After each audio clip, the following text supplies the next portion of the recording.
Well, earlier this afternoon, Yankee Senior Vice President, General Manager Brian Cashman met with our Justin Shackle and the rest of the media to talk about a variety of subjects, including the latest on Giancarlo Stanton. And that's your interview of the day, brought to you by your local Round 2 of Ford PRP stores. injections in the elbow today in New York, and then he'll be heading our way. Was there any consideration to getting those during the offseason? Or The complaints didn't come up until obviously right before camp, so.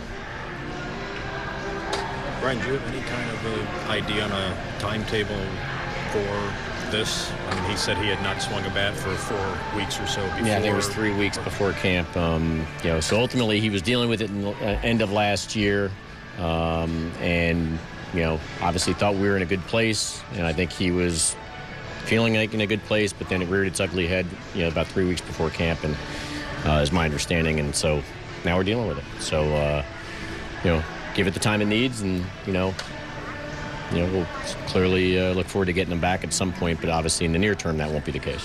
Surgery ever discussed in this? I think that's could be a 2 or 3 month recovery for that. It'd be a last resort. It's always, again, like everything else you approach, you approach things with,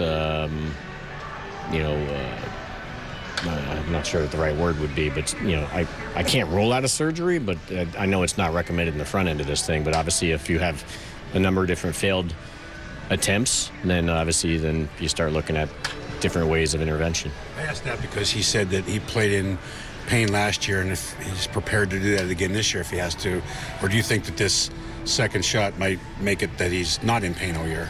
I don't know. I mean, obviously the PRP injections are designed to help the healing process, and you hope that's the case, but you just have to let it all, A, you have to let it take, and then B, you have to let it play out, and then hopefully, you get a positive resolution to it. But, like in most of things, you're dealing with, unless it's like a hamstring or stuff like that, it's just, you're in the little bit of the unknown, and you're trying to treat everything conservatively, and you hope for the best, but you have to give it the time to play out first until you know where you're sitting.